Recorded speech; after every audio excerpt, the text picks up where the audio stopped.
દોસ્તો, આજે તારીખ 5 મે 2026 મંગળવાર, વૈશાખ વદ ચોથ. આ વર્ષે 2 જેઠ મહિના છે, એટલે આ વર્ષે અમારે જરવાળિયું નાખવાનું તથા ડાંગર રોપવાનું બંને કાર્યો જેઠ મહિનામાં થવાના છે. હું અવારનવાર ખેતી વિષયક વિડીયો બનાવી અને યુટ્યુબમાં પણ મૂકતો હોઉં છું.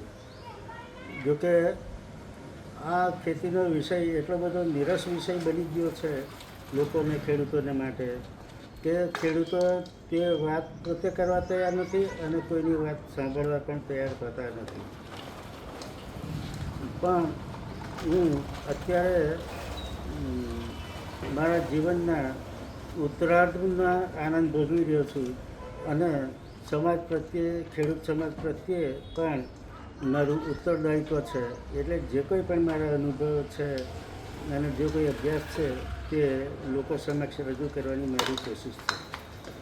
હું પોતે કોઈ એવો ખેતી વિષયનો નિષ્ણાત નથી, પણ ખેતી વિષયક ઘણા બધા પુસ્તકોનું વાંચન અને સતત ખેતી કાર્યોમાં લાગ્યા રહી અને જે પ્રાકૃતિક કૃષિ પણ અપનાવી છે અને તેના જે અનુભવો છે, તથા કેવીકે સેન્ટર દેઠલીના વૈજ્ઞાનિકો, ચોખા રિસર્ચ સેન્ટરના વૈજ્ઞાનિકો, ખેતીવાડી ખાતાના અધિકારીઓ, આત્માના અધિકારીઓ અને આણંદ એગ્રીકલ્ચર યુનિવર્સિટીના તમામ ડિપાર્ટમેન્ટના વૈજ્ઞાનિકો, પ્રોફેસરો, ડૉક્ટરો બધા સાથે અવારનવાર મુલાકાત થતી હોય છે અને તેમની પાસેથી મને ઘણું બધું શીખવાનું મળતું હોય છે. તે અનુભવો પણ મારે આપ સૌને જણાવવા છે.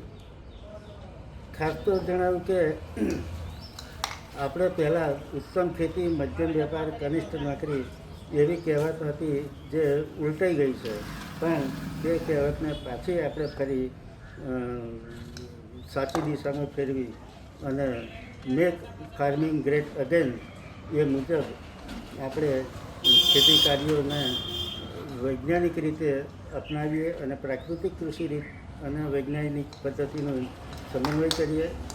અત્યારે એઆઈ ટેકનોલોજીનું પણ ખેતી પ્રત્યે ઘણું બધું શોધ સંશોધનો અને એ થવા તરફી છે અને ખેતીનો વિષય ઘણો ઇન્ટરેસ્ટિંગ વિષય બનવા તરફ જઈ રહ્યો છે. ત્યારે આપણે સૌ સાચા હૃદયથી આ ખેતીને પ્રાકૃતિક ખેતી તરીકે પણ અપનાવીએ તેવી આપ સૌને અપીલ છે. જય ગૌ માતા.